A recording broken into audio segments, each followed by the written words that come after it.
Como discernir se um chamado específico é do Senhor ou apenas uma vontade pessoal? Você escutou? Sim. Dá para ler outra vez? Como discernir se um chamado específico é do Senhor ou apenas uma vontade pessoal? Bom, tem uma palavra que na Bíblia, em espanhol, fala disso, que é a palavra vocação. Tem no português? Bom, vocação é o chamamento de Deus específico para uma pessoa fazer uma tarefa específica. Na vocação, quando a gente fala na teologia, principalmente tem três coisas que a pessoa tem que considerar. O primeiro, o testemunho interior. Sempre que Deus chama uma pessoa, o Senhor vai dar um desejo muito forte no coração, muito claro, muito insistente. É um fogo que falava o profeta, do chamamento de Deus. Por isso o Paulo fala em 1 Timoteo que aquele que deseja o presbitério, primeiro que uno olha é que tenha esse desejo interior, profundo, forte, seja para pregar, seja para ir de missionário, seja para fazer um trabalho específico. Quando Deus chama, Ele dá um testemunho interior para a pessoa, né? É o primeiro assunto de vocação. O segundo assunto é que se Deus chama, Ele dá os dons que a pessoa precisa para aquilo. Eu tenho muito desejo de pregar, mas não tenho os dons para pregar. Não tenho a capacidade de falar, não tenho a capacidade de abrir as escrituras. Então, o chamamento de Deus vem acompanhado com os dons de Deus. Seja o que seja. Se você vai evangelizar, pregar o evangelho, se você vai, o que seja, Deus vai dar os dons que você precisa para aquele chamamento. E o terceiro seria o testemunho das pessoas no alrededor, principalmente a igreja e os líderes da igreja. Eles vão ver a você que tem graça para pregar, que você tem encargo para servir. Então, tem um testemunho não somente interior, sino um testemunho de Deus através da igreja. E principalmente os irmãos que estão na liderança da igreja, né? Então, tem essas três coisas. A vocação de Deus, tem o testemunho interno, tem os dons que o Senhor dá e tem a confirmação de parte dos irmãos que estão perto de nós. Então, geralmente, sempre tem esses ingredientes. Quando a pessoa começa a olhar que o Senhor fala para o coração, que o Senhor dá graça para fazer as coisas, e que os irmãos se acercam para ele: "Ô irmão, você tem isto, você tem que cuidar disto, faça isto, meu irmão, porque a gente está vendo que você tem graça para isso." Aí o Senhor começa a confirmar um pouco o chamamento que Ele tem para uma pessoa de maneira particular, né? Então, faz pouco em Paraguai eu compartilhei uma série de 6 mensagens sobre o ministério, e a primeira mensagem foi a vocação. E aí eu explico bem com a Bíblia como a pessoa pode olhar se realmente Deus está apartando ele para um trabalho especial na igreja ou no mundo, aquilo que o Senhor tem preparado. Se se entende, meus irmãos? Ficam alguns assim olhando.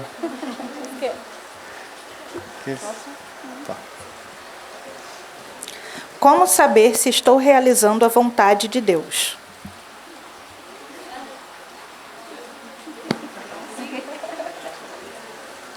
Bom, pergunta simples, mas muito difícil, né? Como saber se estou fazendo a vontade de Deus? Bom, tem várias coisas. Quando você é um crente, tem um testemunho interior, que Pablo fala que é a paz de Deus. Quando você está fazendo algo, empreendendo um caminho, tomando uma decisão em sua vida, você tem que sempre, na comunhão com Deus, estar atento ao Senhor no Espírito. E a paz é um testemunho que Deus dá de quando você está caminhando na vontade de Deus. O irmão Gino falava que nosso interior tem um semáforo. Semáforo? E às vezes ele fica vermelho. Ele fala por dentro como para. Ou às vezes fica amarelo, né? Como vai, mas com cuidado. E fica verde às vezes. Você tem liberdade, paz, gozo, alegria. Então, a vontade de Deus muitas vezes se percebe por o testemunho interior, mas não somente. Depois você tem a palavra. Nunca Deus nos vai a levar fora da palavra. Irmão, eu tenho paz, mas o cara não é crente. Assim você tem a tua paz do mundo, né? Você vai encontrar a via da vontade de Deus. Porque a palavra é muito clara naquilo que ela fala. Além disso, meus irmãos, você tem o testemunho da igreja. Bom, quando fala de jovens, você também tem o testemunho da família, os pais. Geralmente Deus fala para nós através daqueles que Ele colocou como autoridade em nossas vidas. Então, sempre que você tenha dúvidas, inquietudes, você ora para Deus, você abre a Bíblia, mas você fala com seus pais e pergunta. Agora, além disso, a igreja. Sempre é bom que nós procuremos irmãos maiores, que tenham bom testemunho, que conozcam a palavra, que possam falar para a gente em verdade, com amor. Então, quando você coloca esses vários ingredientes, é difícil que uma pessoa não encontre a vontade de Deus, né? Então, poderia falar isso, não sei se tu quieres. Yo sí voy a tener traducción. No, quería antes que tratar de contestar esta pregunta, quería decirles algo, dos cosas como... perdón. Antes de responder essa pergunta, eu gostaria de falar com vocês algo. Sí, son solo dos cosas. São apenas duas coisas pequenininhas. La primera es que sepan que nosotros amamos mucho a los jóvenes. A primeira é que eu gostaria que vocês soubessem que nós amamos muito os jovens. Y para nosotros son como la parte esencial de la iglesia. E para nós, vocês são como que uma parte essencial da igreja. Y por eso el Señor pone en nuestro corazón un deseo profundo de protegerlos. E por isso o Senhor tem colocado em nossos corações um profundo desejo de protegê-los. Y lo segundo es que las respuestas que vamos a intentar darles E segundo, a resposta que nós vamos tentar dar a vocês son principios bíblicos. são baseadas em princípios bíblicos. No podemos dar un consejo de manera particular, Nós não poderemos jamais dar um conselho de maneira particular, porque de manera particular Dios habla. porque de maneira particular é que Deus nos fala. Es decir, va a depender también de tu comunión con el Señor. Ou seja, isso também vai depender da sua comunhão com Deus. No podemos meter todos los casos dentro de un solo. Nós não podemos pegar todos os casos e colocar como se fosse um só. Amén. Respecto de saber si estoy haciendo la voluntad del Señor, Com relação a saber se estou fazendo a vontade do Senhor, la palabra del Señor dice que nosotros somos hijos de luz. a palavra de Deus nos diz que nós somos filhos da luz. Entonces todo lo que hacemos lo hacemos en la luz. Então, tudo aquilo que nós fazemos na luz. Es decir, que si yo voy a tomar una decisión acerca de cualquier área en mi vida, Ou seja, se eu vou tomar uma decisão com relação a qualquer área da minha vida, yo voy a estar a la luz. eu devo estar na luz. No debo hacerlo a escondidas, Eu não devo fazer isso às ocultas. a la luz de la palabra, À luz da a palavra, la luz de la iglesia, à luz da igreja, a la luz de mis padres. à luz dos meus pais. Y es ahí donde en la multitud de consejos yo voy a encontrar el consejo de Dios. E é aí na multidão de conselheiros que eu vou encontrar o conselho de Deus. Amén. Agora, o Watchman falava que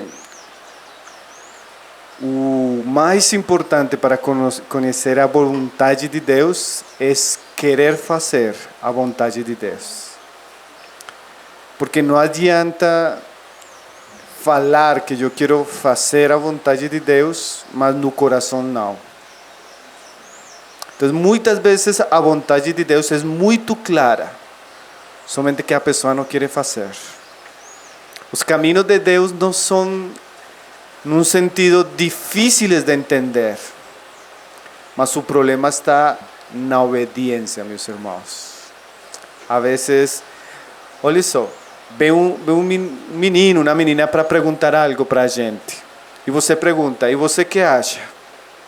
E ele já tem a resposta daquilo que ele está perguntando, mas ele ainda está brigando no coração com a vontade de Deus. Então, muitas vezes Deus fala, e fala claramente. O problema é que a gente às vezes não quer fazer. Então, um assunto de coração, né? Às vezes nós precisamos ser, como falava Samuel ontem de Josias, ter um coração mais nobre, mais disposto para fazer a vontade de Deus, né?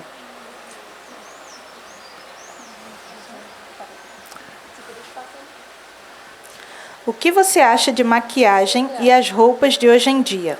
Como um cristão deve estar vestido na sociedade? Nossa!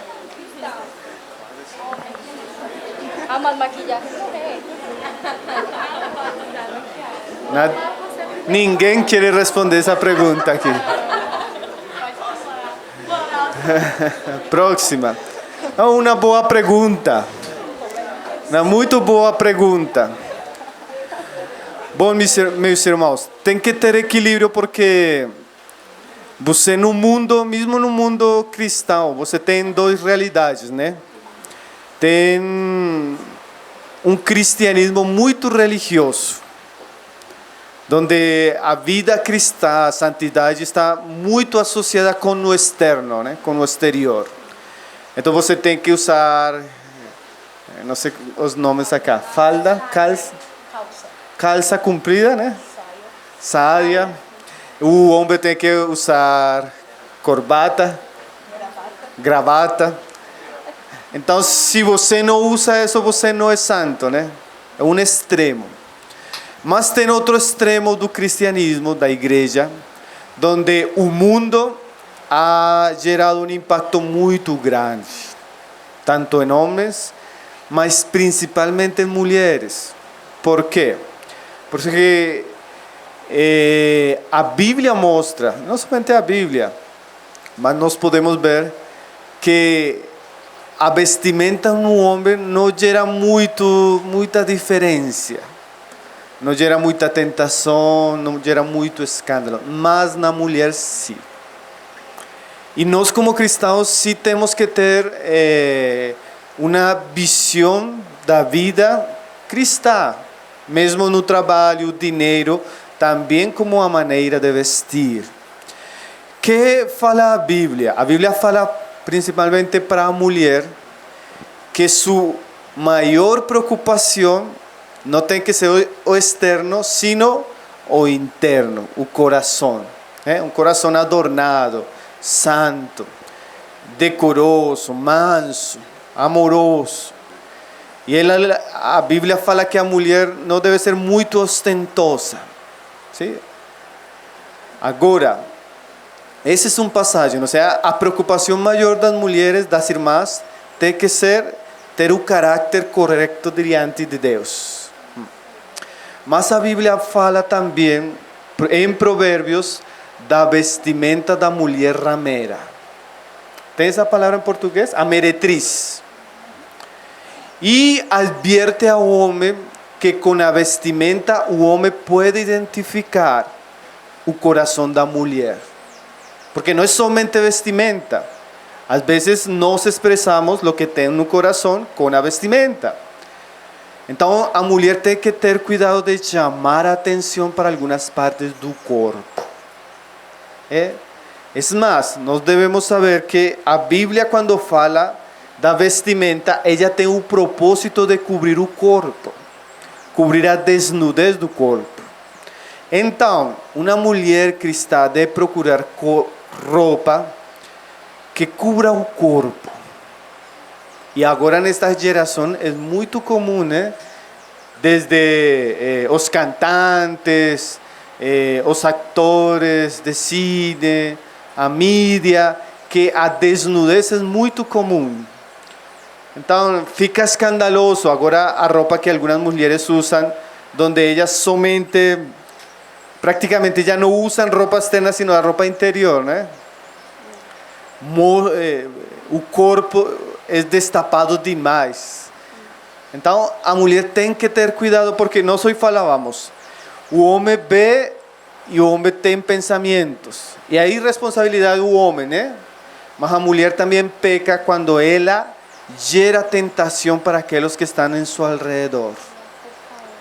Então ela tem que ter um bom testemunho diante de Deus, mas diante dos homens. Ela não pode tornar-se um objeto de tentação. Ela tem que cuidar. Agora, alguma vez uma irmã falava, irmão, mas o problema é do cara que olha. E a Bíblia fala o seguinte: o amor não faz nada indevido. E o amor não somente se preocupa por sua consciência, sino por a consciência do outro. Então, se minha maneira de vestir, Pablo fala, se minha maneira de comer é tropieço para meu irmão, então eu não vou comer. Então eu poderia falar isso também para as irmãs. Se sua maneira de vestir é tropieço para os irmãos, você tem que ter cuidado, porque senão você está pecando contra Deus e se está tornando um objeto de tentação. Rapidamente, porque daqui uno poderia falar muitas coisas. Não use roupa que destape parte de seu corpo para os demais. Partes de seu corpo que somente são para aquelas que estão no matrimônio, para seu esposo. ¿Sí? Procure cobrir seu corpo. Procure que seu corpo não seja um objeto de tentação para os outros. Procure que quando você entre para um lugar, os outros olhem sua cara e não seu corpo. Se os outros miram alguma parte do seu corpo, é que você está sendo indecorosa. E o problema talvez não está em outro, sino em você. Um irmão falava o seguinte: venha para a reunião, vai para a faculdade, vai para a escola, da maneira como você se apresentaria no tribunal de Cristo. Você se apresentaria no tribunal de Cristo com um biquíni? Você não sentiria vergonha naquele dia? Então, tem roupas que não são para mulheres cristãs, porque ellas expõem o corpo de maneira sem vergonha, ou não sei, tem uma outra palavra em espanhol que agora não lembro. Indecorosamente.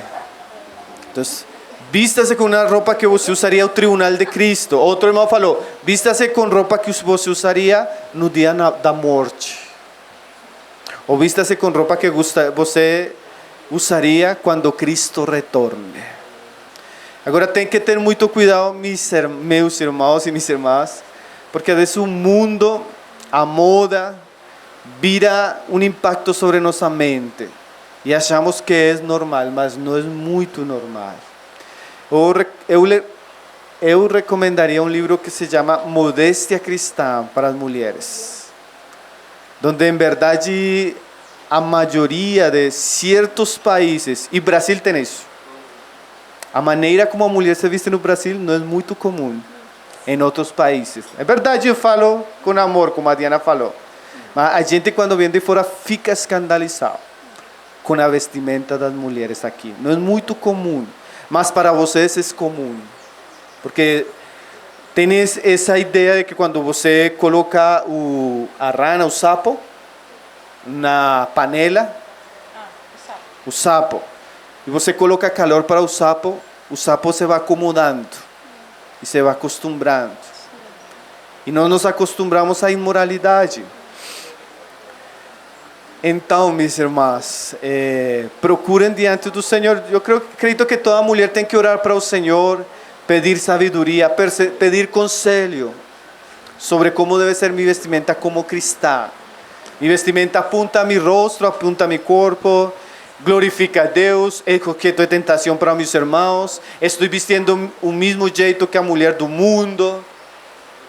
Então, às vezes você necessita cambiar o coração, mas também às vezes você tem que cambiar o armário. Eu falava em meu testemunho, ahorita vou deixar que a Diana fale para vocês. Mas quando eu me converti, toda minha vestimenta, irmão, falava do mundo. Todo, né? Eu tinha o cabelo assim, as roupas, era bem muito claro a vida que a gente vivia, né? E eu num encontro assim, o Senhor falou muito claro para mim que eu deveria consagrar-me para Ele. E eu saí do encontro e orei para o Senhor. Senhor, que o Senhor quer que eu faça? E o primeiro que eu senti era que devia mudar meus cabelos. Que ficava com rastas longas, assim bem forte, né? Então o Senhor falou primeiro o cabelo. Então comecei um tratamento, desenredei o cabelo e depois o Senhor falou de cortar o cabelo. Mas depois disso o Senhor falou das roupas. E olha só que eu oro para o Senhor. Senhor, mas eu não tenho dinheiro para trocar todas as roupas. Roupas caras, do mundo mais caras. Eu falei, Senhor, não vai dar certo porque eu não tenho como. E chegou um amigo do mundo. Falou para mim, oi Pablo, você não quer trocar as roupas que você tem? Como assim? Eu tenho umas roupas aí que não gosto, muito decente, camisa polo, calçada comprida. Você não quer trocar? Irmão, o homem trocou toda a roupa dele por a minha. E o armário mudou totalmente. Então, tem coisas que às vezes Deus tem que cambiar em sua vida. E falo para as irmãs, como para os homens também, em algum momento. Se você tem já essa inquietude, seria bom orar, buscar livros que falem disso. Eu recomendaria vários para as mulheres, para as jovens. Tem um livro muito bom que o nome é Mulheres Piadosas em um Mundo Salvaje. É muito bom. A gente pode encaminhar depois em espanhol. Mas a ideia é como uma jovem cristã pode enfrentar o mundo e as tentações do mundo, né? Tá? Não sei se fiquei enrolando a pergunta, mas me perdoa o português. El libro se llama Chica Sabia en un Mundo Salvaje. O livro se chama Moças Sábias em um Mundo Selvagem. Es un libro muy recomendado que debería estar en la biblioteca de todas las jovencitas. E esse livro é muito recomendado, ele deveria estar na biblioteca de todas as jovens. Es del ministerio de Nancy Lee DeMoss de Aviva Nuestros Corazones. Ele é do ministério da Nancy DeMoss do Aviva Nossos Corações. Sí, bueno, ya Pablo ha dado mucha información muy valiosa. También yo solamente quisiera agregar un poquito diciendo... O Pablo já forneceu muitas informações valiosas, mas eu gostaria só de acrescentar um pouco mais. Que en el Señor todo tiene un equilibrio. E eu gostaria de dizer que no Senhor tudo tem um equilíbrio. Porque como decía Pablo, hay lugares en donde dice que la santidad es porque tienes la falda larga. Porque como o Pablo falou, em alguns lugares eles falam que você é santa porque você usa uma saia longa. Y en Colombia tuvimos que lidiar con esa situación un poco. E na Colômbia nós tivemos que lidar um pouco com essa situação. Porque las jovencitas de nuestra localidad pensaban que si yo no me arreglo, entonces soy más piadosa. E então as jovens da nossa localidade começaram a pensar que se eu não me arrumar, então por isso eu vou ser mais piedosa. Y la verdad es que lo externo no va a influenciar lo interno. El asunto es al contrario, lo que está dentro es lo que se va a reflejar afuera. E a realidade é que o exterior não vai influenciar o interior, mas na verdade o interior é que vai refletir no que está fora. Entonces, si mi tesoro está en el Señor, eso se va a reflejar también en manera de actuar y de vestir, porque yo puedo tener la falda larga y ser sensual. Então, se o meu tesouro, realmente o tesouro do meu coração não for o Senhor, isso vai ser refletido na minha maneira de vestir, porque às vezes eu ainda posso estar usando uma saia longa e ainda assim atuar de maneira sensual. Porque a palavra do Senhor diz que o pecado está adentro. Porque a palavra do Senhor nos diz que o pecado está dentro de nós. Ya, y solamente quiero agregar esto, Y es que también es importante que nosotras estemos bien arregladas. Então, gostaria só de acrescentar isso, que é importante também a gente entender que nós precisamos estar bem arrumadas. Entonces es un equilibrio, ¿no? Então, é necessário ter um equilíbrio, sim? Amén. Acrescentaria para os varões. Às vezes a mulher não, às vezes sim, às vezes ela ainda que fale que não, ela quer chamar a atenção para ela. É uma tentação que vocês têm. Mesmo que você fale, não, meu irmão, eu faço para mim. Não sempre. Porque você não faz isso quando vai ficar sozinha na casa, isso, né? Você faz isso quando vai ser vista por os demais. Mas a mulher às vezes não é consciente da tentação que ela provoca.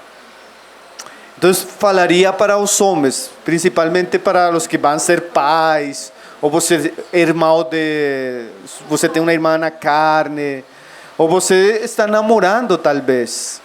Porque elas não veem o que a gente vê. E isso também falaria para as mulheres. Você não sabe a luta que tem os homens com a mente. Você não alcança a compreender a tentação que pode ser uma mulher mal vestida para um homem. Às vezes, eu he tenido em conferências, em lugares que he tenido que pregar assim, como pregando para o cielo. Porque tem 2, 3 meninas aí no frente. Nossa! E por mais que você haya orado todo dia, leído a Bíblia, você tem que pregar assim. E você está cantando a louvores e você não pode baixar, você tem que... Irmãos, você tem que ter cuidado, em verdade. Então, fale para seu pai, fale para sua mãe, fale para uma irmã maior. Irmã, você que acha desta vestimenta? Você tem que ter o coragem de perguntar para outro. Você acha que estou digna na maneira de vestir, é honroso, ou estou ficando um pouco sensual, tentadora? Então, às vezes a mulher lhe cuesta, porque eu tenho uma filha. E às vezes a gente vai a comprar roupa no shopping. E a Salomé era muito tranquila, muito obediente, ela não brigava com nada. Mas às vezes, e é muito bem vestida, é uma menina muito boa. Mas às vezes eu veia que ela não se dava conta, né? E ela venia, pai, você que acha? Não acho muito bom. Ah, tá bom. Pai, você que acha, né? Então, irmã, você...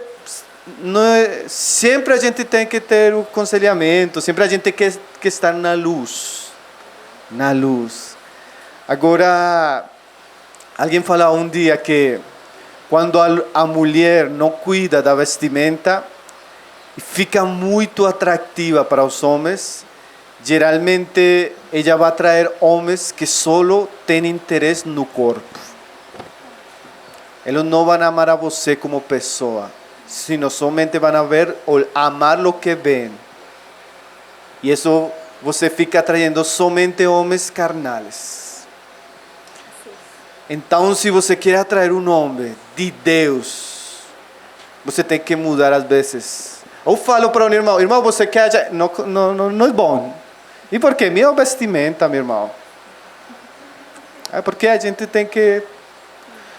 Então, que seu maior atrativo seja a piedade. Seja que você ama a Deus, que você tem temor de Deus, que você quer fazer o bem, que você é virtuosa. Que é o que fala a Bíblia. Agora, em verdade, não é pecado ser uma mulher bonita. O Paulo Júnior, alguns de vocês têm escutado o Paulo Júnior? Ele fala que ser uma mulher feia não é ser uma mulher santa. Entende a palavra? Mas que você seja uma mulher bonita, que sua roupa aponte a sua cara. Mas que quando as pessoas olhem para você, vejam uma mulher piedosa, que ama o Senhor, que tem o temor do Senhor, que está cheia de virtudes do Senhor, né? É o que a Bíblia fala de Provérbios 31. Agora, preocupe-se se você gera muitas miradas. Não é bom, é uma sinal de que você talvez está mostrando demais. A mulher se dá conta, né? Pronto. Nos perdoa qualquer coisa. Em termos práticos, como incentivar e desenvolver a hombridade dentro dos padrões bíblicos na igreja?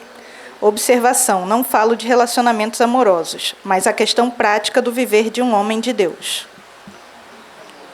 É uma boa pergunta. Agora chegou o turno dos homens.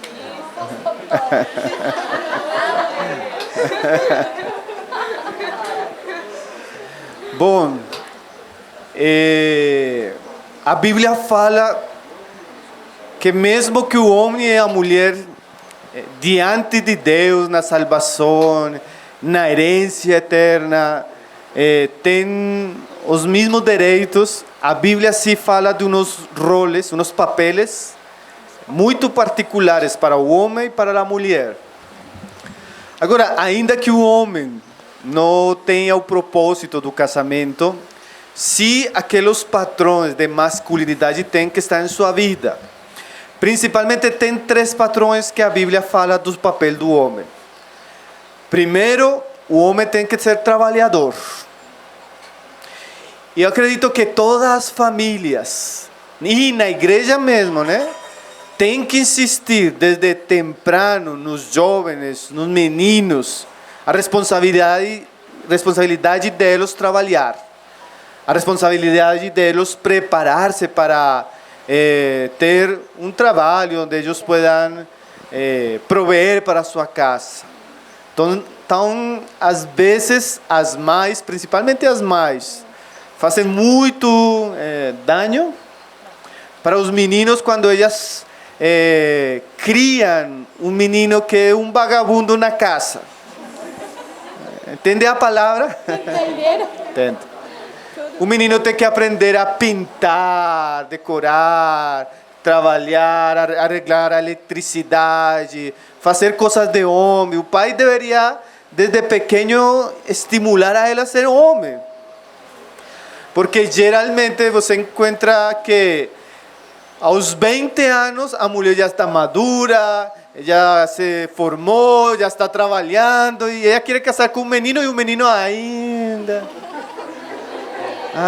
está na escola, o pai mantém ele fica dormindo na casa. O homem tem que ser homem, né? O homem tem que ter força, tem que trabalhar. O que mais fala para o homem? Então, se você é um homem jovem, procure buscar um trabalho, procure fazer coisas de homem, deixe as coisas do menino, deixe os videogame, deixe isso para os meninos. Busque amadurecer, meu irmão, né? Busque trabalhar, porque seja homem. É porque você tem um cara de 30 anos, já casado. Eu tenho irmãs que vão para aconselhamento. Irmão, o que faço? Somente quero ficar no videogame, no PlayStation. Nossa, quantos anos tem? 35. 2 filhos. E ainda fica aí. Nós temos uma geração onde os homens não são homens, meu irmão. Como fala a mulher do Paul Washer, ela fala que se nós soltáramos um leão come homens, ele morreria de hambre agora. Morreria de fome. Meu Deus. Entendeu o que ela fala? E é verdade, irmãos. Então o homem tem que ser homem. E às vezes as mães e os pais têm que criar eles como homens. Trabalhador. O que mais fala a Bíblia? Líder. Tem a palavra em português, líder? Liderança. Às vezes o menino fica sempre aí debaixo da mãe, ele fica medroso, ele fica tímido, ele fica... Você fala para ele, vai para a tenda e você, para a loja e você compra algo, não tenho medo, não, é um menino. Mas o homem tem que ser homem, tem que ser líder, o homem tem que tomar iniciativa, o homem tem que ser corajoso. E essas coisas você começa a estimular desde criança e aos jovens. Eu quisiera animar aos varões, né? Porque os varões têm que tomar a iniciativa, têm que tomar no Senhor primeiramente, mas eles precisam ser... Olha o Davi, irmãos. Davi, um menino de 16 anos, matava o osso, matava o leão. Nossa, um homem. Então, os homens têm que ter um posicionamento no Senhor e crescer na liderança. Irmão, ainda a mulher mais brava, a mulher mais, ela sempre vai querer um homem líder. Sempre. Um homem que vai adiante, um homem que tem propósito, um homem que não é medroso, um homem que toma iniciativa. Não? Homens. E a igreja precisa estimular os homens no serviço, no ministério. Às vezes vai presidir e você... Irmão, você pode presidir, irmão, não... tem que estimular para que comecem a fazer. Então, o homem tem que ser trabalhador, líder e protetor. Protetor tem a palavra? Essas são as 3 qualidades do homem, principalmente. E o protetor é aquele que protege, né? Que cuida. Então você tem que ter não somente preocupação por você. Um homem de Deus é aquele que tem preocupação por os outros, que cuida dos outros. Eu falava para a Salomé, quando ela foi a casar, ela falou: e você que acha do Diego? Diego é meu yerno, né? Eu gostava do Diego demais, porque ele cuidava da mãe, cuidava do pai, cuidava dos irmãos dele, cuidava dos jovens, cuidava de todo mundo. Um menino muito preocupado com os demais. Um menino que amava os demais. E eu olhava, olha, se este menino cuida dos demais, ama os demais, ele vai cuidar da minha filha. Então, o homem não tem que ser egoísta. O homem não tem que ser individualista. Deus deu ao homem para ser pai, para ser protetor, para dar a vida por os outros. E menina, você olha isso. Você tem que ver um homem que ame a você, cuide a você, não um homem egoísta. Porque o homem egoísta, se você faz algo que ele não gosta, ele vai ir para outro lado. Mas o homem que protege, que cuida, ainda que ele esteja em risco, em perigo, ele tem esse amor que protege, que cuida, que dá a vida por outros. E esse é o esposo e o pai dos filhos que você precisa, minha irmã. Então, a varonilidade tem esses propósitos. Agora, tem muitos livros bons que falam disso, meus irmãos. Tem um livro para os irmãos que eu recomendaria, que é As Disciplinas de um Homem Piedoso. É muito bom. E aí estimula todos aqueles aspectos em que os homens têm que crescer no Senhor. Entendeu? Deu para entender? Quando você não encontra uma palavra, você alça a mão e a gente procura. Aunque este mensaje es para los hombres, es necesario hablar a las mujeres. Ainda que essa é uma mensagem para os homens, é necessário também falar para as mulheres. Pablo mencionaba el rol de las mamás en la crianza del varón. Pablo mencionou sobre El rol de la o mamá. papel da mãe na criação do homem. A crianza. A criar, ya. Pero también nos encontramos en un siglo donde la mujer tiene en parte algún tipo de participación en esto. Mas também nós nos encontramos num século em que a mulher também tem, em certa parte, alguma participação nisso. Y lo digo por causa del feminismo. E eu estou dizendo isso por causa do feminismo. Porque la mujer, inclusive cristiana, ha querido tomar el liderazgo. Porque, inclusive, a mulher cristã tem tomado a liderança para si. Y a veces encontramos que en las relaciones de pareja, muchas de las decisiones que se toman, se están tomando basado en lo que ella quiere. E às vezes nós encontramos que nas relações de casal, entre o casal, muitas das decisões são tomadas baseadas no que a mulher quer. De alguna manera es como si ella se sentara en la silla en la que él debería estar sentado. De alguma forma, isso é como se ela se sentasse na cadeira em que ele deveria estar sentado. Entonces, es verdad que todas las mujeres queremos un líder. Então é verdade que todas as mulheres queremos um líder. Pero para que ese líder cada día pueda ser mejor líder, Mas para que esse homem cada vez seja um líder melhor, él necesita entrenar en esto. ele precisa ser treinado nisso. Uno de los temores más grandes que tienen los hombres es a equivocarse. Um dos maiores medos dos homens é se enganar. Y que de pronto en esta equivocación ocasione daño a otros. E que a partir desse erro ele cause dano a outras pessoas. O que al momento de equivocarse reciba un reproche. Ou que ele seja rejeitado, seja reprovado ao errar. Entonces hay hombres que tienen miedo de tomar el liderazgo por causa del reproche de las mujeres. Então tem alguns homens que têm medo de assumir para si a liderança porque eles têm medo da reprovação das mulheres. Una de las formas en que nosotras como mujeres aportamos a que el liderazgo del varón crezca Então uma das maneiras que nós podemos estimular que a liderança do homem cresça es dándole seguridad a ellos incluso cuando se equivocan. é dando segurança a eles, inclusive quando eles erram. Porque a veces ella no permite que él se equivoque. Porque às vezes ela não permite que ele erre. Y ella es muy dura con él. E ela é muito dura com ele. Muchas veces lo avergüenza públicamente. E muitas vezes, inclusive, ela o envergonha publicamente. O a veces hace burlas públicas de él O às o de vezes- sus errores. Ou às vezes ela até faz brincadeiras públicas com ele ou com seus erros. Otro de los problemas es cuando somos mujeres que tenemos padres que están en el liderazgo. Outro desses problemas é quando nós somos mulheres que temos pais que estão na liderança. Yo he escuchado mujeres piadosas que recién se casaron decir esto. Eu escutei mulheres piedosas que se casaram recentemente dizerem isso. Hermana, lo que pasa es que mi esposo no es como mi papá.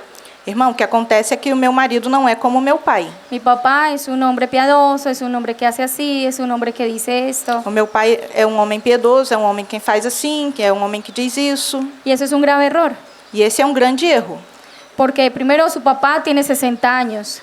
Porque primeiro seu pai tem 60 anos. Su papá ya tiene una experiencia de vida. O seu pai já tem uma experiência de vida. Su papá ya se equivocó muchas veces y aprendió de las equivocaciones. O seu pai já errou muitas vezes e já aprendeu com esses erros. Entonces tiene una madurez que ha venido con la experiencia. Então ele tem uma maturidade que proveniente dessa experiência. Entonces usted no es bueno que usted compare el liderazgo del que es recién su esposo, que tiene apenas 30 años, con el liderazgo de un padre que tiene 60. Então não é saudável você comparar a liderança do seu esposo, que tem apenas 30 anos, com a liderança do seu pai, que tem 60.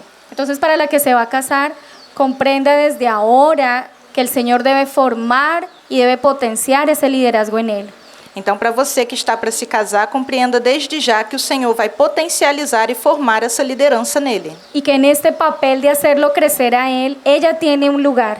E que nesse papel de fazer com que ele cresça, você tem um lugar. Porque la palabra del Señor dice, le haré ayuda idónea. Porque a palavra nos diz que o Senhor fará para ele ajuda idônea. Es decir, que ella participa en el crecimiento de este varón. Ou seja, ela tem participação no crescimento desse homem. O sea, parte de su trabajo es hacer que él crezca en su liderazgo. Ou seja, parte do seu trabalho é fazer com que ele cresça nessa liderança. Entonces es bueno hablar de liderazgo y exigir, digamos, que ellos se esfuercen en algo.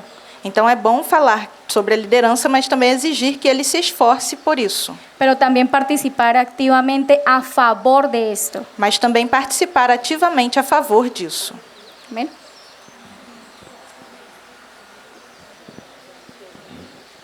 O que a palavra tem a nos dizer sobre a quebra de um voto? Quais as consequências?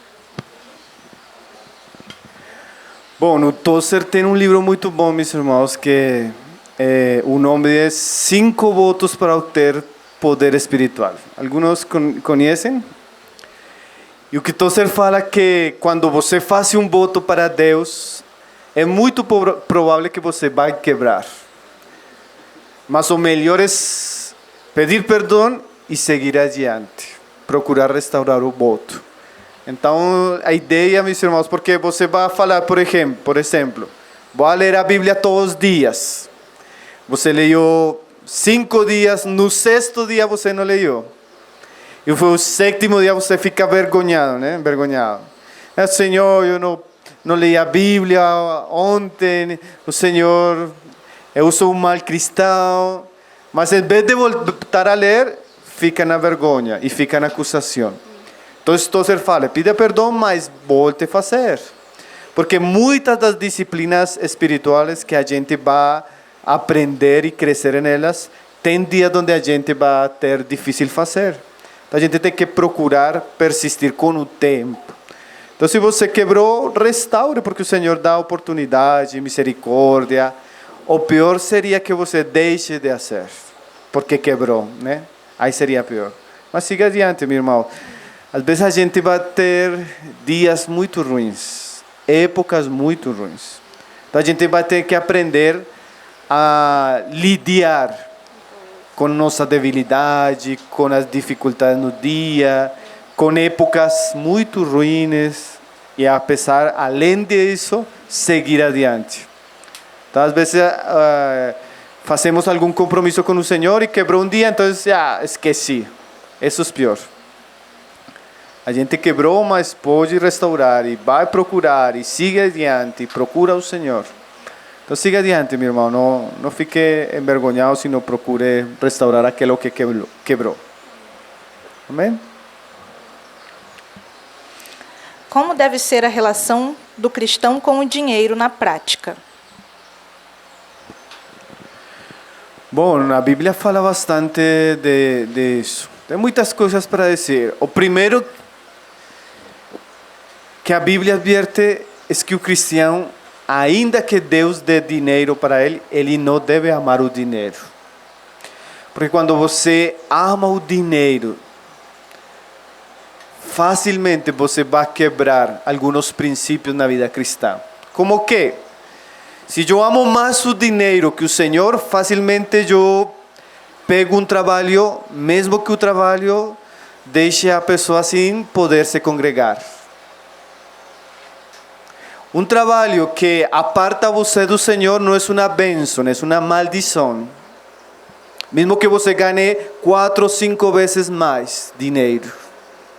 Porque temos cristãos hoje em dia que são muito amadores do dinheiro, né? E às vezes vem um irmão para irmão, olhe, vão fazer uma empresa, um ascenso, uma promoção para nós.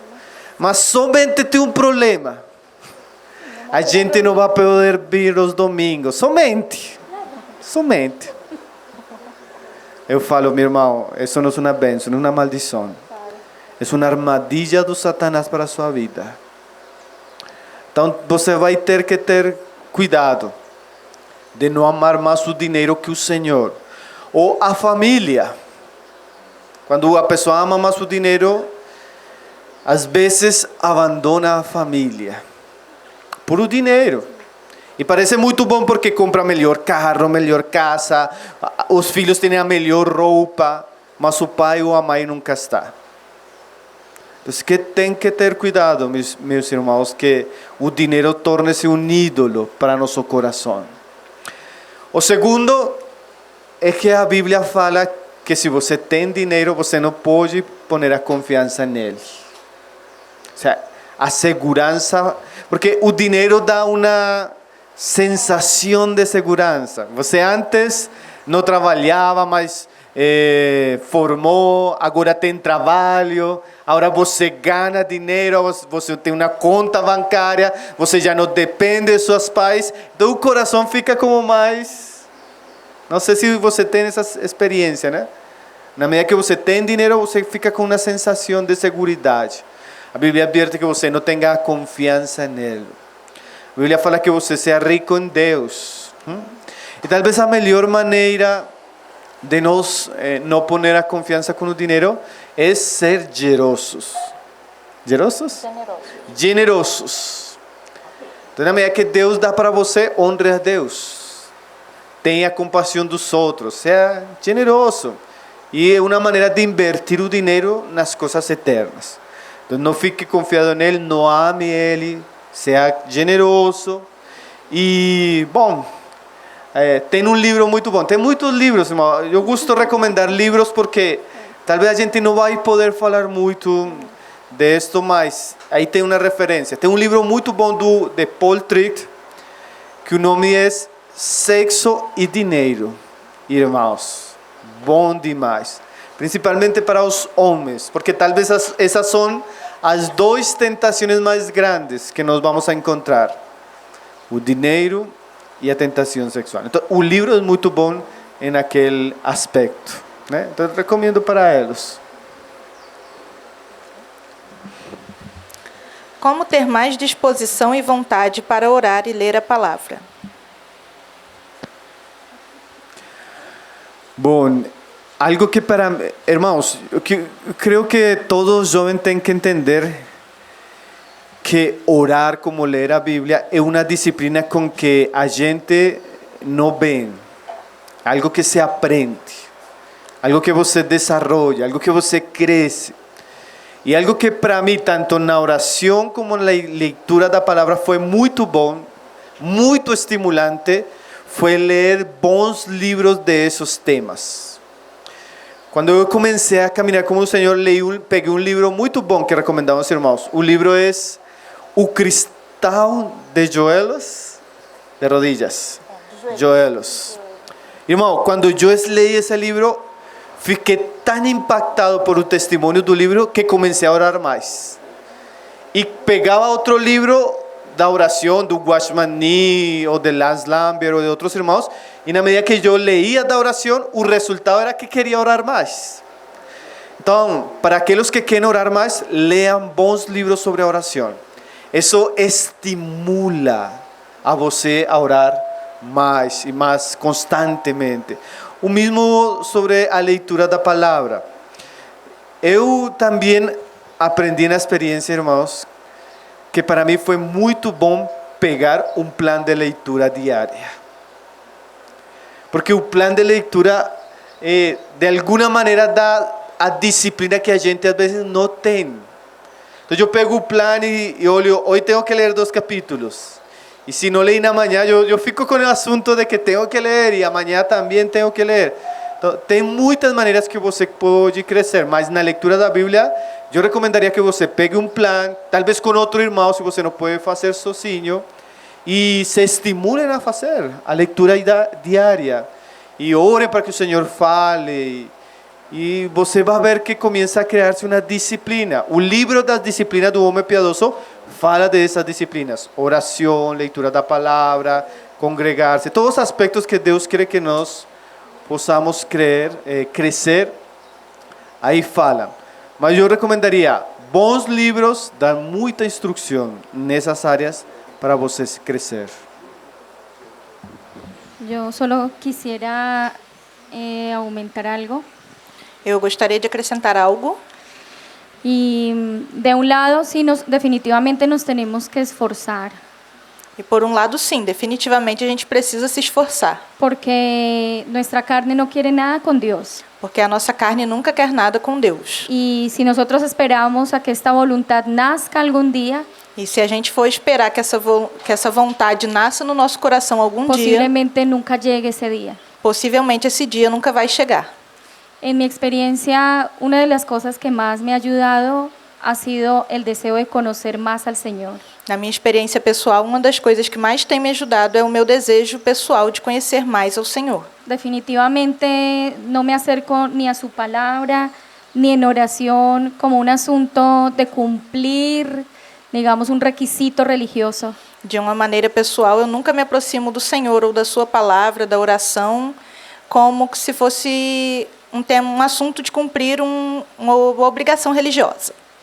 No como un asunto externo, Não como um assunto externo, sino como un asunto de poderme acercar más al Señor.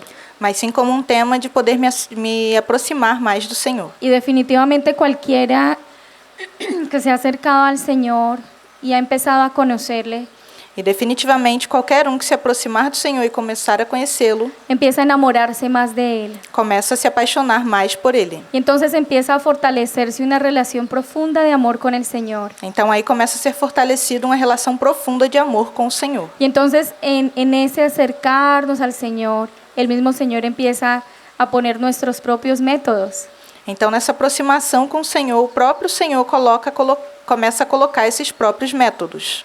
En la oración, por ejemplo, a mí me funcionan las listas de oración. Na oração, por exemplo, para mim funciona muito as listas de oração.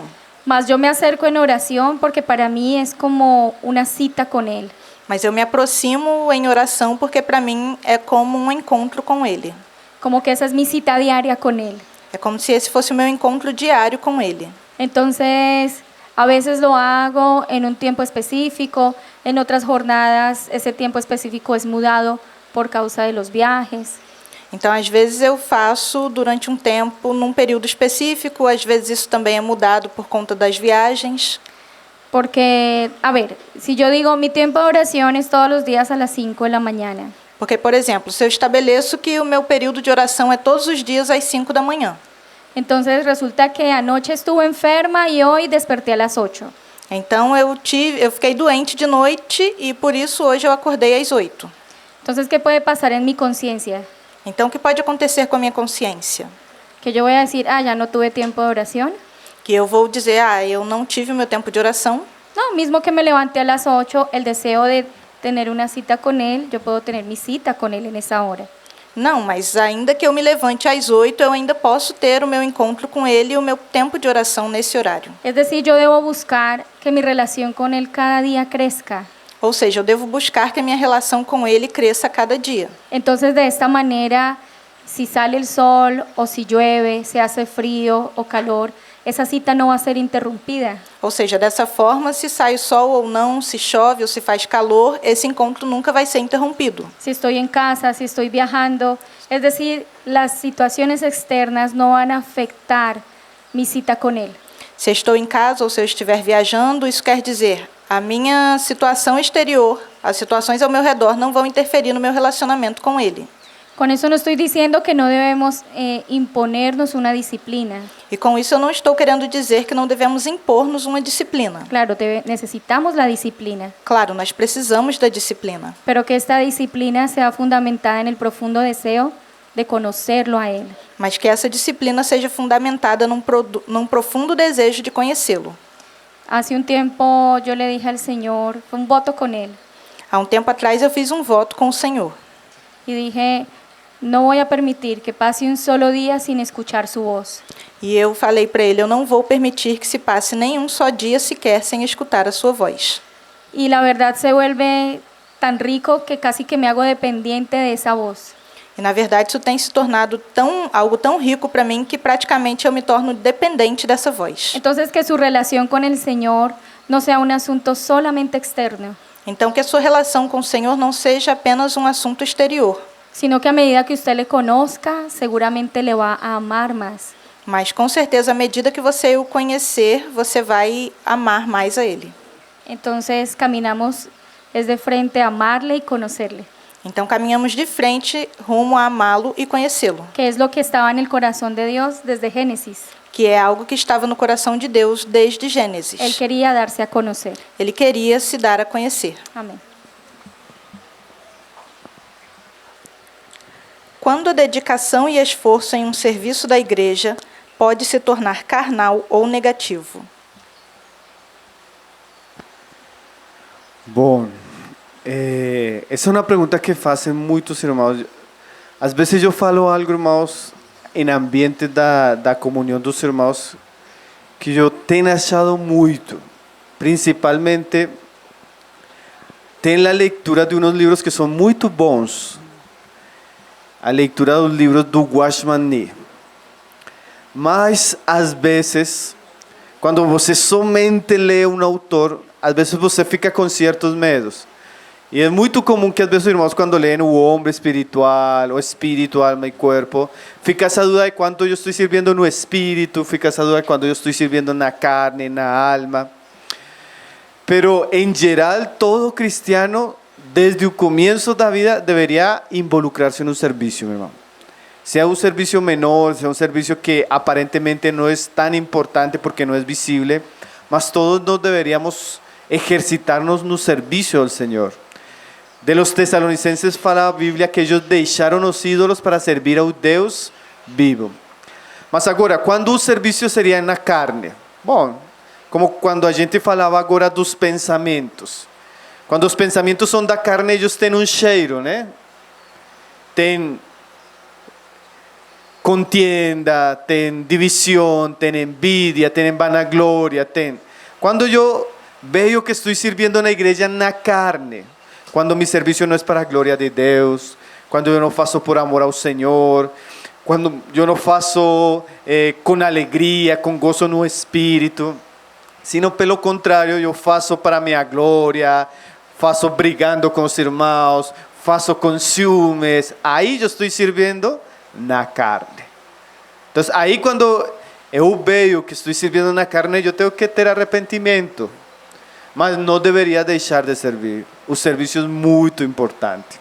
Então, eu deveria sempre estar procurando, estar involucrado na casa de Deus, no trabalho que o Senhor tem para a gente. Então, quando na carne, pois quando você olha e tem cheiro a carne, né? Vanagloria, divisão, contendas, que são todos frutos da carne, não? Amargura, envidia, porque isso acontece no serviço. Então, quando isso acontece, eu tenho que ter cuidado. Mas sempre devo estar procurando servir. Agora, é evidente, meus irmãos, que quando você começa a servir no Senhor, sendo jovem, você vai ter um serviço imaduro, que ainda precisa amadurecimento, perfeição, exercício. Você precisa crescer no serviço. Então, eu não posso pedir para você que você, por exemplo, pregue como prega o Romeo Bornelli, que lleva pregando 40 anos. Entende? Ou se você vai ministrar na alabança, você não vai ministrar como Josinho, que tem quantos anos servindo na alabança, né? É óbvio que cada irmão tem uma estatura espiritual. Mas, na carne, fala quando o ministério tem envolto no pecado. Os pecados que a Bíblia descreve claramente como manifestações da carne. Aí eu deveria parar e considerar meu serviço a Deus. Mas sempre é bom estar estimulando aos irmãos a servir ao Senhor. Qual foi a sua experiência mais bonita com Deus e como foi? Eu queria perguntar, até que hora a gente vai, meus irmãos?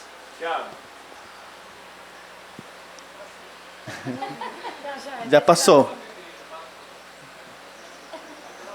Vamos a responder as 2 últimas perguntas, porque se por hora, para não passarmos tanto da hora. Vamos a procurar ser... Isso, tá bom. Obrigado, meu irmão. Então, a pergunta é, Marani. Qual foi a sua experiência mais bonita com Deus e como foi?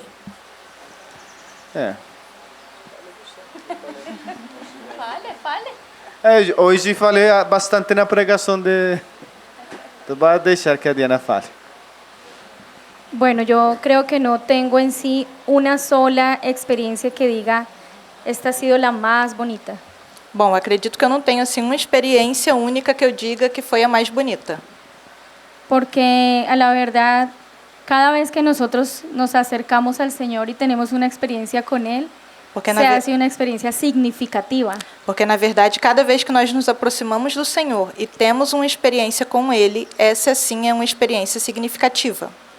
Y son experiencias que marcan nuestra vida y nuestra manera de conducir nuestra vida. E são experiências que marcam a nossa vida e a nossa maneira de conduzir a nossa vida.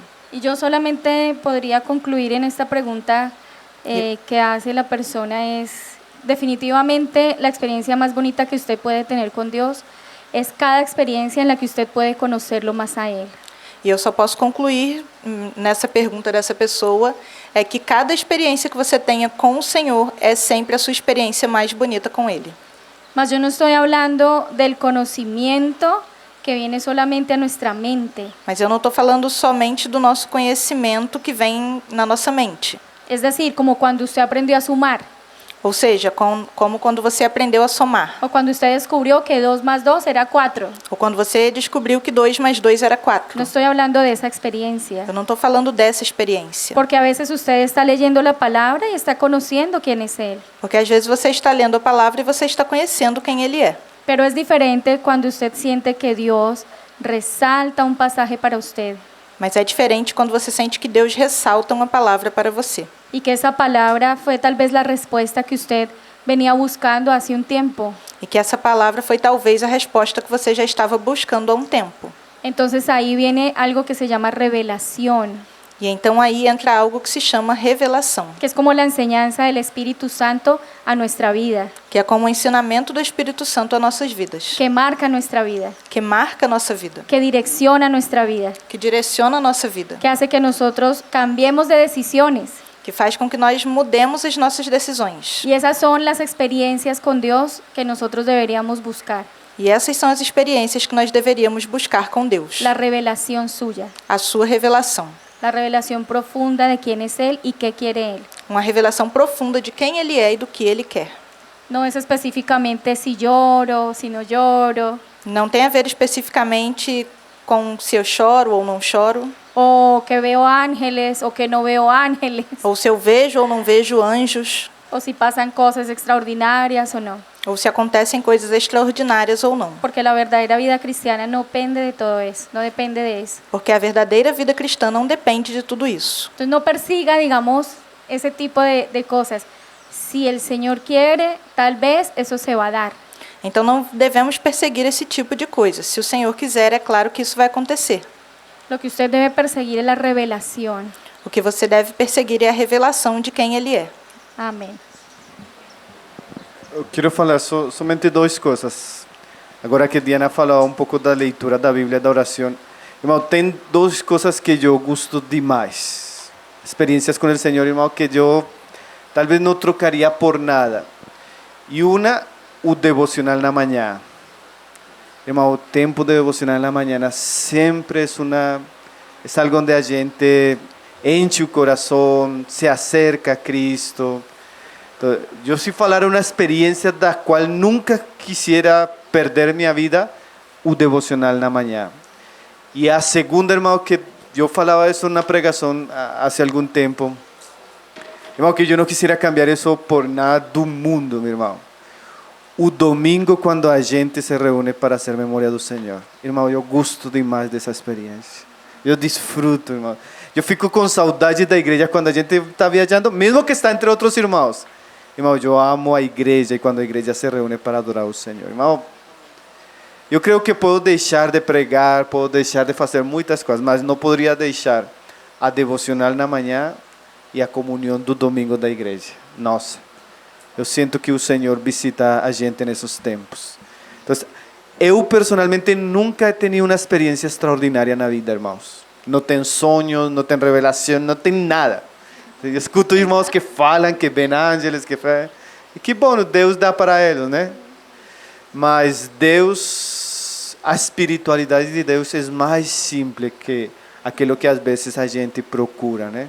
Então, procure ter um encontro com Deus diário. E aproveite os meios da graça que o Senhor deu para você. Como a igreja também. Amém. Um tempo maravilhoso, né? Então, eu falaria desses dois momentos em minha vida, que são contínuos, né? Que sempre têm que estar presentes.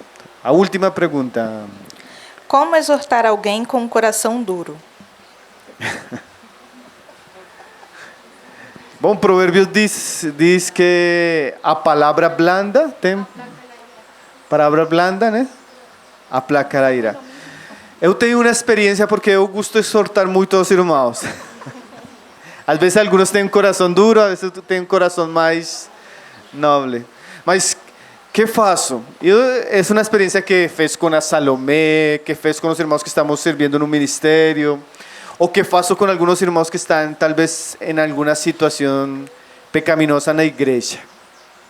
Geralmente, quando você confronta uma pessoa, sem antes escutar a pessoa, ela já vai ter uma prevenção e não vai escutar a você. Então, o que faço? E às vezes fazia com Salomé. Salomé, vamos a tomar um café no shopping. Vamos a tomar um sorvete, né? Então, ela ficava preocupada, porque sempre que eu falava algo para ela assim, ela... Nossa, quem sabe o que vai falar. Mas naquele ambiente, comendo algo tranquilo, começava a perguntar por algum assunto. E geralmente faço isso também com os irmãos. Antes de exortar uma pessoa, llevo para um ambiente tranquilo, falo para ela, abro a comunhão, pergunto. E já depois, nesse ambiente de comunhão, em amor, falo para ela a verdade que ela precisa ouvir nesse momento. E geralmente... Aún nos casos onde a pessoa fica com o coração duro, quando você faz com amor, com carinho, preocupando-se por ela, mesmo a pessoa, ainda que ela não escute, porque tem um pessoal que não quer nada com o Senhor, mas se você faz com amor, a pessoa pelo menos vai ouvir, né? E essa é a sua responsabilidade. Nós temos que falar, se a pessoa muda ou não muda, é a responsabilidade dela diante do Senhor. Mas nós precisamos falar e falar com amor quando o Senhor nos encoraja para fazer, né? Então, faria ambiente amoroso, fale em amor, mas também fale em verdade, se Deus fala para você, né? Sí, estamos en la misma dirección. El Señor siempre me recuerda dos pasajes cuando hay una conversación que yo sé que va a ser difícil. O Senhor sempre me recorda duas passagens quando eu preciso ter uma conversa difícil com alguém. La primera es que el amor cubrirá multitudes de pecado. A primeira é que o amor cobrirá multidões de pecados. Fue así como Cristo nos convenció en este corazón duro. E foi assim como Cristo convenceu o nosso coração duro.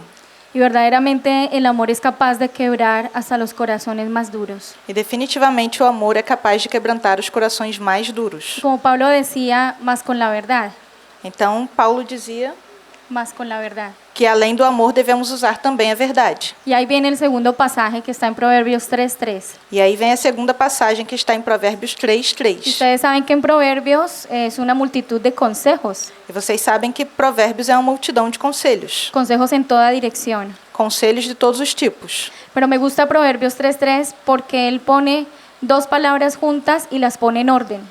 Mas eu gosto muito de Provérbios 3:3 porque ele coloca duas palavras juntas e em ordem. Las palabras son misericordia y ley. E as palavras são misericórdia e lei. Y dice, átalas a tu cuello, la misericordia y la ley. E ele fala, ate ao seu pescoço a misericórdia e a lei. Porque a veces cuando queremos hablar acerca de un asunto difícil, Porque às vezes quando a gente quer falar sobre um assunto difícil, olvida de la misericordia. a gente esquece da misericórdia. ¿Y la misericordia qué es? E o que é misericórdia? La misericordia es tener la capacidad de ver en el otro su incapacidad. E a misericórdia significa poder enxergar no outro a sua incapacidade. Y al ver esa incapacidad, E ao ver essa incapacidade, tener paciencia. ter paciência. Tratar a través de la paciencia. Tratar com paciência. Entonces, Proverbios 3:3 dice que tengamos misericordia y ley. Então, Provérbios 3:3 nos diz que é necessária a misericórdia e a lei. Primero la misericordia, Primeiro a ahí misericórdia va la ley. e depois a lei. Entonces la ley va a ser recibida de manera diferente. Então, assim, a lei vai ser recebida de maneira diferente. Porque es como si usted tratara con el otro como si estuviera tratando, como quisiera que trataran con usted. Porque aí você começa a lidar com o outro da mesma maneira que você gostaria que ele que ele tratasse com você. Y lo último que quiero decir es que recordemos que nosotros no somos el Espíritu Santo. E a última coisa que eu gostaria de dizer é que a gente precisa lembrar que nós não somos o Espírito Santo. Es decir, a veces queremos hacer la obra del Espíritu Santo en la vida del otro, Ou seja, às vezes a gente quer fazer a obra do Espírito Santo na vida do outro, pero ese no es nuestro papel. mas esse não é o nosso papel. Dios tiene el Espíritu Santo Deus tem o Espírito y Santo. solamente el Espíritu Santo va a hacer la obra en esa persona. E somente o Espírito Santo fará a obra na vida dessa pessoa. Su responsabilidad es poder hablar, A sua responsabilidade é poder falar, mas usted debe descansar en la obra del Espíritu Santo. mas você precisa descansar na obra do Espírito Santo. Número 1, para no cargar con ese peso. Número 1, para não levarmos esse peso. Y número 2, para permitir que sea el Señor quien mude la actitud en la otra persona. E número 2, para permitir que seja o Senhor quem mude a atitude da outra pessoa. Amén. Amém, mis hermanos. Já por ahora vamos a deixar ali. Vamos a orar para dar graças ao Senhor para ficar liberados também. Amém?